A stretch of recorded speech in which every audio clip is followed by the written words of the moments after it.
What's up, Black Stars? So I want to talk to you about the idea of systems, tradition, and ego. Let's talk briefly about how bulletproof your system is. And by bulletproof, I mean, about as bulletproof as gauze. And the reason why is no matter the tradition, no matter the system, no matter the method, there are always variables that are unaccounted for. You see, every system, whether you're talking martial arts, which is primarily what I talk about, or you're talking fitness, you're talking nutrition, every single one of these is built with certain observed circumstances in mind. You realize that every martial art has come from a certain set of circumstances where people found success and decided to pass it on. That's it. They're just ideas. This is why it's so important to cross-train. But, you can't go around thinking that my way is the one and only. You have found success. And that is fantastic. But don't assume for a moment that your success means that everybody needs to be doing the things the way that you specifically do them. Now, there's a catch-22, especially for people like me, as a teacher myself.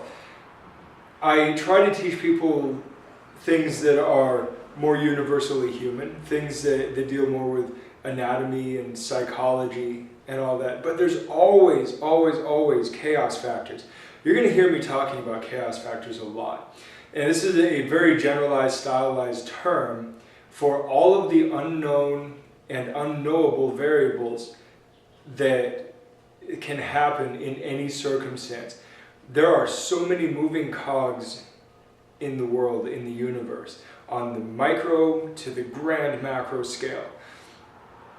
There are so many moving cogs that, something moves a little bit differently in one place, it could happen somewhere else. People talk about the butterfly effect, and the way people talk about the butterfly effect is utter horseshit. It's not about a butterfly flaps its wings and there's a gale force wind somewhere else. That's not the butterfly effect. The butterfly effect is a butterfly flaps its wings and, somewhere a turtle dies, or whatever. All because many factors get set in motion. It's not that things snowball. That's not what the butterfly effect is.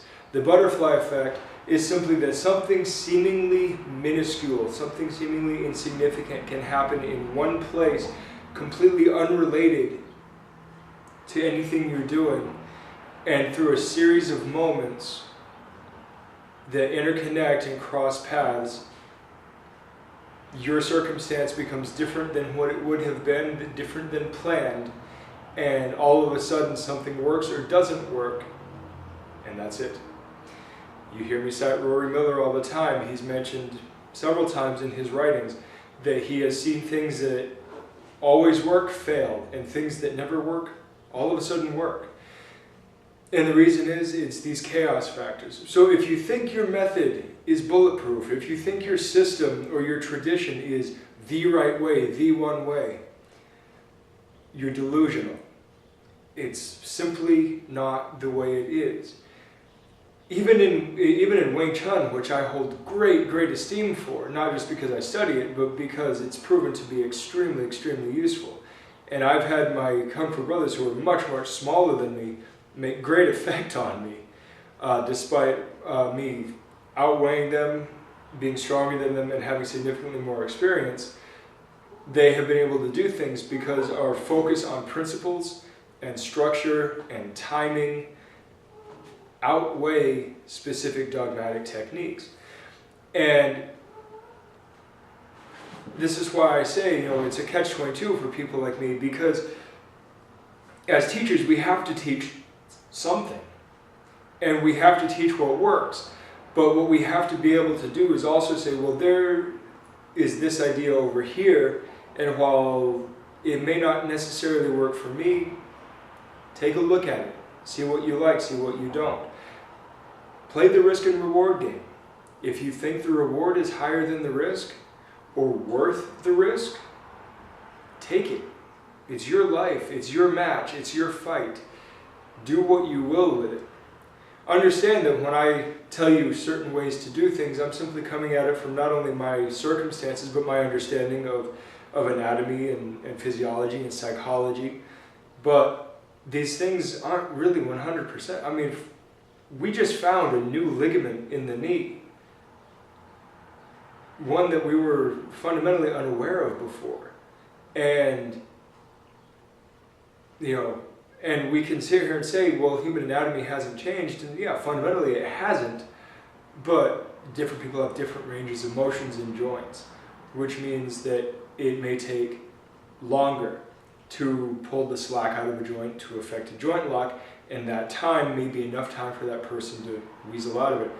I trained with a guy back in Michigan that, he had no technique.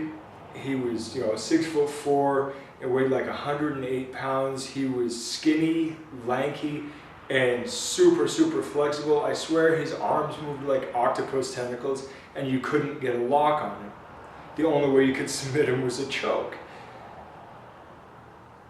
His anatomy is the same on the surface, but circumstantially, it works differently, and you're going to find that it takes different measures to deal with different people in different circumstances to affect the change you're looking for. It's just the simple matter of the fact. So let's tone down the ego on our styles, on our systems, on our methods, and let's just start talking science and reason and experimentation and adventure. All right? Good journey.